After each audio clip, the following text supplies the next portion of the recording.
ça, je ne touche plus à personne. J'ai pas l'habitude de parler fort, toujours un micro. Alors. Et là, il n'y a pas de... Ah, c'est fait exprès. Mais si tu veux, t'avances un peu là. Non, non, mais c'est bon, je pense. Vous m'entendez, là? Ça va. Ouais. C'est bon? Bon. Alors, si c'est bon pour toi, c'est bon pour tout le monde, hein, c'est sûr. Ce matin, je vais vous apporter des choses que j'ai pu remarquer. Vous savez, on lit souvent les mêmes versets. On les connaît, les versets, on les connaît. Et je vais commencer par un verset que vous connaissez tous, dans Marc 16. Hein. On va prendre, je vais prendre dans Marc 16. Donc et on va voir que, alors, je vais retourner vite fait, normalement voilà, je prends mes lunettes, excusez-moi, mais là par contre, les lunettes, je ne peux pas forcer plus. Alors, la voix, je peux, mais les yeux, non. Si je reprends dans ce passage que vous connaissez tous, hein, dans Marc 16, et c'est au chapitre 16 précisément, et au verset 15. Allez dans le monde entier, annoncez la bonne nouvelle à tous les hommes. Celui qui croira et qui sera baptisé sera sauvé, mais celui qui ne croira pas sera condamné. Voici les miraculeux qui accompagneront ceux qui auront cru. En mon nom, ils chasseront des démons, ils parleront des langues nouvelles, ils saisiront des serpents venimeux, ou s'il leur arrive de boire un poison mortel, cela ne leur causera aucun mal. Ils imposeront les mains à des malades et ceux-ci seront guéris. Et c'est un passage que l'on connaît tous. Hein? Quand on dit Marc 16, les trois quarts du temps, tout le monde connaît Marc 16. Mais je voudrais attirer votre attention sur un mot précis. Vous savez, souvent, on survole les versets, on en prend la quintessence, on en prend ce que cela veut dire, mais parfois, on ne va pas jusqu'au bout des mots qui sont inscrits. Et là, je voudrais attirer votre attention sur le fait que ceux qui auront cru en mon nom, ils chasseront des démons. Ceux qui auront en mon nom, ils chasseront des démons. Alors, je me suis dit, en mon nom, c'est pas de par mon nom, c'est pas de ma part, c'est en mon nom. Alors j'ai regardé dans le dictionnaire le préfixe en, et voilà ce que veut dire la préposition voilà, c'est une préposition, pas un préfixe. Préposition marquant en général la position à l'intérieur d'un espace, d'un temps ou d'un état. À l'intérieur. C'est en mon nom. À l'intérieur de mon nom. Vous savez, en anglais, on parle d'amour. On parle d'amour. Nous, on dit par exemple, une femme est amoureuse ou un homme est amoureux. Ça désigne une personne, un état d'une personne. Mais là, il est dit, si on prend la version américaine, c'est in love. Hein? Woman in love, woman in love. Ça veut dire dans l'amour. Alors au Canada, qui parle l'anglais-français, ils traduisent comme ça, et ils disent « elle est en amour ». La première fois que je suis allé au Canada, je dis « oh, elle est en amour ». Elle est en amour. Elle est en amour. Mais c'est vrai, ça désigne un ensemble de personnes qui sont dans une même sphère, dans une même relation. Ce n'est pas une personne qui est amoureuse, c'est pas l'autre. Là, c'est les deux. Elle est en amour. Ça veut dire qu'il y a un ensemble de choses. Et c'est important de bien comprendre ça. Et nous, quand Jésus dit « en mon nom », ça veut dire dans l'intérieur de moi, dans moi. Hein? Si on prend un autre verset, je voudrais donner quelques exemples. Est-ce que vous avez la possibilité de marcher à 900 km/h? Il faut des bonnes baskets, hein. Il faut des bonnes baskets. Mais quand vous êtes en avion, vous avancez à 900 km/h, mais à une condition, être dans l'avion. Vous avancez à 300 km/h aussi, là aussi il faut des bonnes baskets. Si vous êtes dans le TGV, vous êtes dans le TGV. Hein, souvent vous dites, je voyage en avion, je voyage en train, hein, je voyage en voiture. D'accord? Et vous pouvez même aller plus vite que l'avion.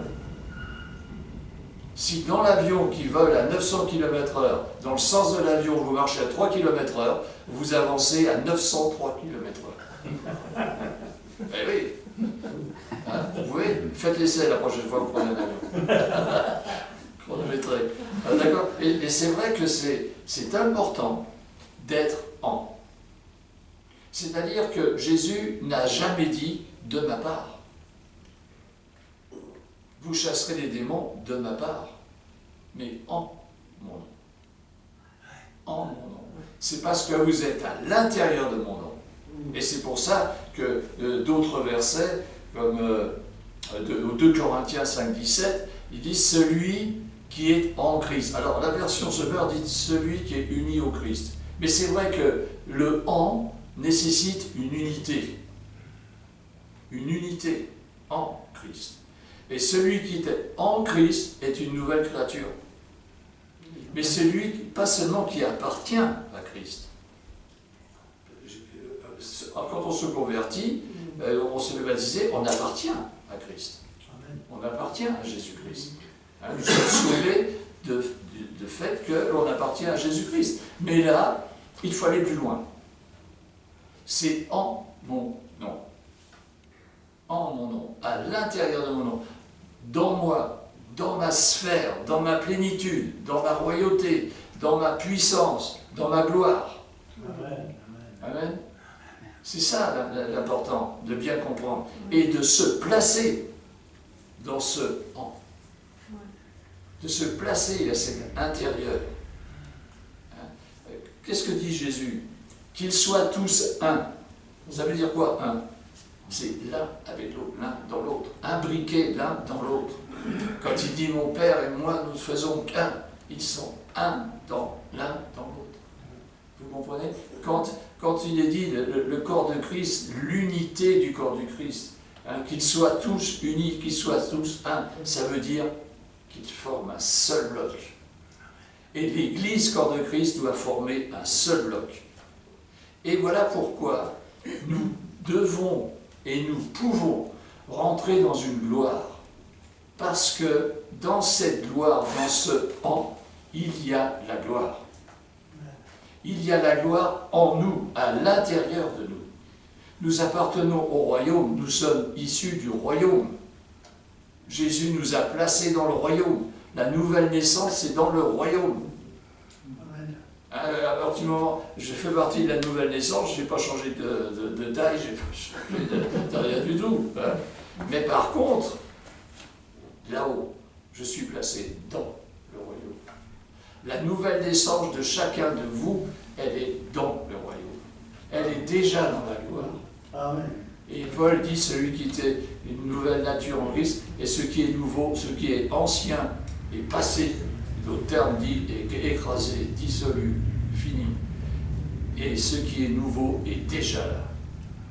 Déjà là parce que notre nouvelle naissance qui est dans la gloire du royaume est déjà en nous. Mais vous voyez, c'est important de bien comprendre qu'on ne parle pas de la part de Jésus, mais on est en Jésus. Et c'est pourquoi Jésus a dit, je vous envoie le Saint-Esprit.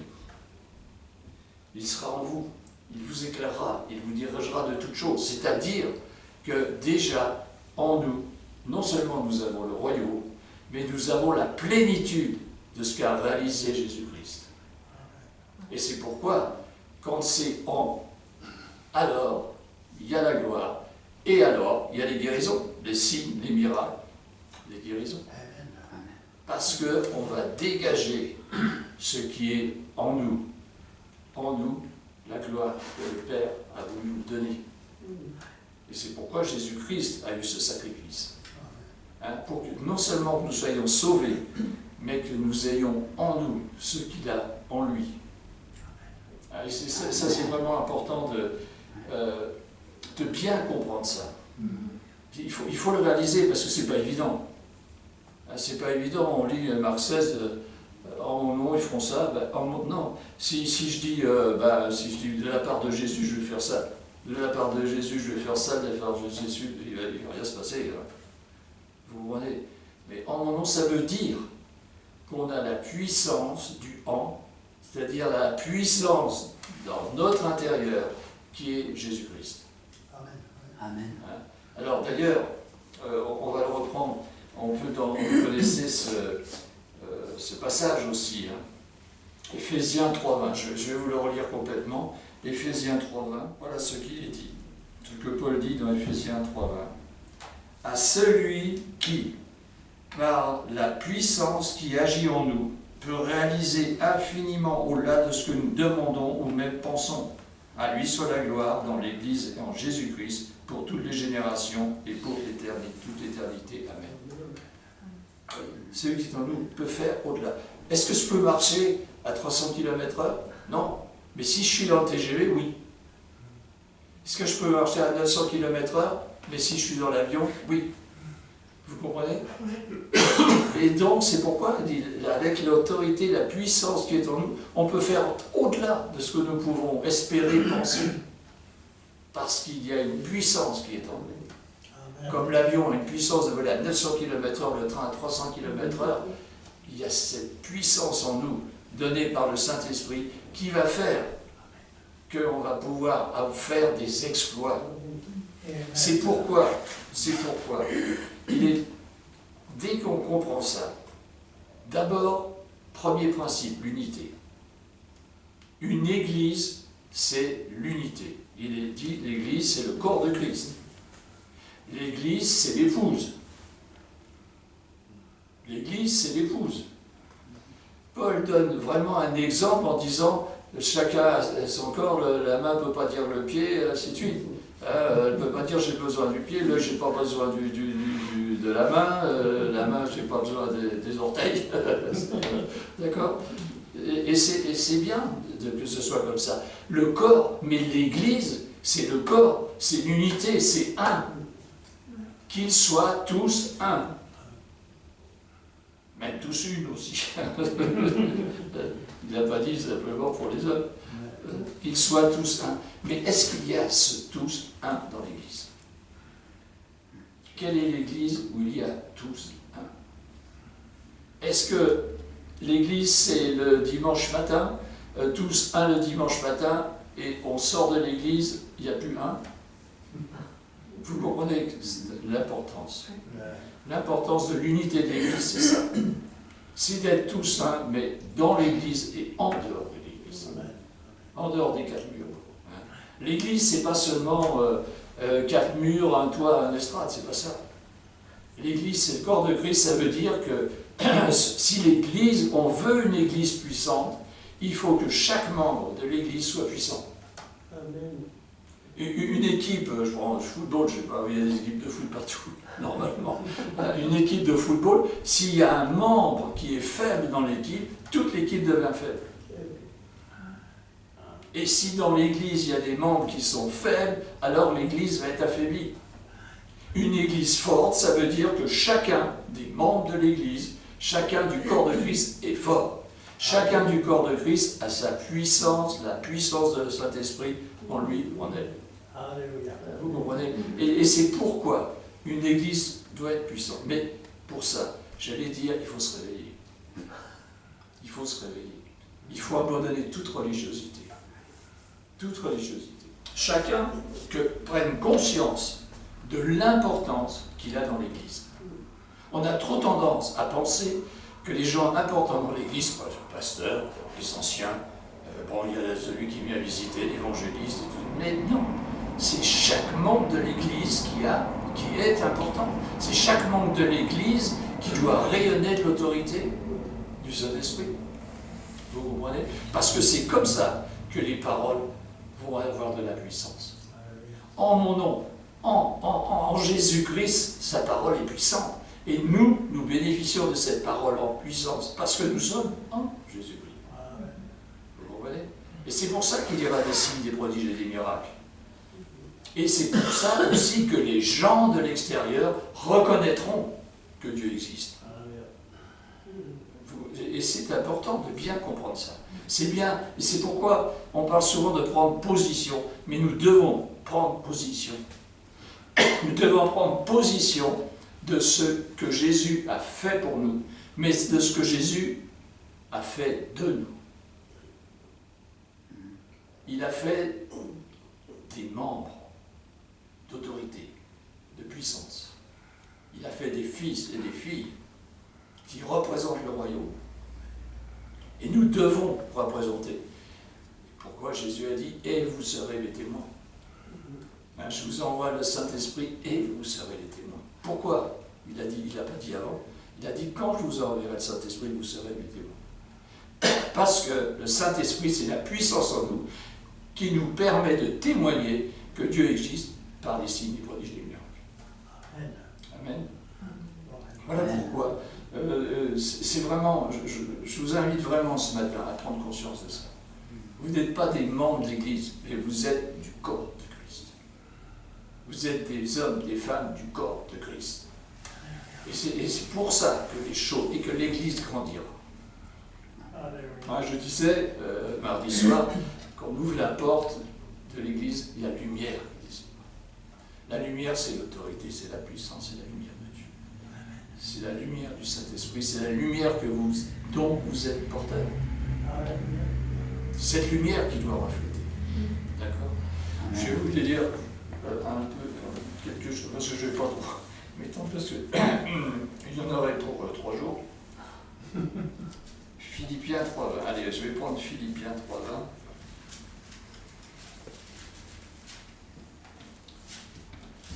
Parce que ça aussi, c'est quelque chose dont il faut prendre vraiment conscience. Alors, Philippiens 3:20. Quant à nous, nous sommes citoyens du royaume des cieux. Vous êtes bien d'accord? Nous sommes citoyens du royaume des cieux. De là, nous attendons ardemment la venue du Seigneur Jésus-Christ pour nous sauver. Car il transformera notre corps misérable pour le rendre conforme à notre corps glorieux par la puissance qui lui permet de tout soumettre à son autorité. Vous voyez, quant à nous, nous sommes citoyens du royaume des cieux, premier point. De là, du royaume, pas d'ici, du royaume. Nous attendons ardemment la venue du Seigneur. Qui est-ce qui attend ardemment la venue du Seigneur en définitive? Non, mais, alors, j'ai vécu ça aussi depuis mon enfance. C'est vrai que j'ai dans la famille, il y avait quelques religieuses aussi, enfin, des gens de bonne foi, je veux dire, et qui disaient, Seigneur, dès qu'il arrivait à certaines heures, oh Seigneur, reviens vite et tout, Seigneur, reviens, tu vois, puis tu avais les jeunes à côté, ils disaient, ouais, mais attends, vous avez des jeunes mariés, ou des jeunes, ils disent, ouais, attends, d'accord, tu reviens, laisse-moi un peu de temps, quand même. D'accord. Et là, c'est pourquoi, il dit, mais de là, nous attendons, ça veut dire du royaume. C'est notre corps déjà glorieux dans le royaume que nous attendons et qui sont révélés sur terre. Mais de là, nous attendons. Vous comprenez? Nous attendons, c'est en esprit d'abord que nous attendons. C'est dans l'esprit, c'est de relation de l'esprit à notre esprit, nous attendons. Nous attendons, on sait que ça va arriver, on sait que nous sommes dans des temps, on n'est pas à la fin des temps, mais on est dans les temps de la fin, c'est visible. Où le Seigneur reviendra, il ne reviendra pas chercher l'Église, il reviendra chercher son épouse. C'est important de bien comprendre ça. Et son épouse, c'est ceux qui sont unis en Christ, qui appartiennent à Christ, qui sont unis en Christ. Non seulement qui sont unis en Christ, mais la volonté de Jésus, qu'ils soient tous un. C'est dans Jean 17. Qu'ils soient tous un, qu'ils soient unis, qu'ils forment un seul bloc. Qu'est-ce que l'on trouve trop souvent dans l'Église? Je vois, je l'ai vécu, on vit encore, c'est souvent de dire oh, oui, mais celle-là elle me plaît bien, ou celui-là elle me plaît pas, ah bah non, ça c'est, ah bah trop, ah bah non. Il y a toujours quelque chose de reproche qui circule comme ça. Mais ça bousille l'unité. Et c'est surtout ce qu'il ne faut pas. Exact. Et c'est surtout ce qu'il ne faut pas. Ne laissez jamais le malin prendre position, même d'un tout petit truc. Barrez la porte. Tout de suite. Et c'est pourquoi le malin cherchera toujours, même dans l'Église, de supprimer cette unité, d'éviter cette unité, parce qu'il sait très bien qu'une Église qui est unie, c'est l'Église puissante. Ouais. Vous voulez faire partie d'une Église puissante, je suppose. Amen. Amen. Mais Alléluia. chacun doit être puissant. Chaque membre de l'équipe doit être puissant. Il y a cette puissance en nous. Exploitons-la. Exploitons-la, cette puissance. Elle est à notre disposition. Le Saint-Esprit est là pour nous aider, pour nous conforter, pour nous apprendre. Je veux dire, c'est du coaching même. Hein.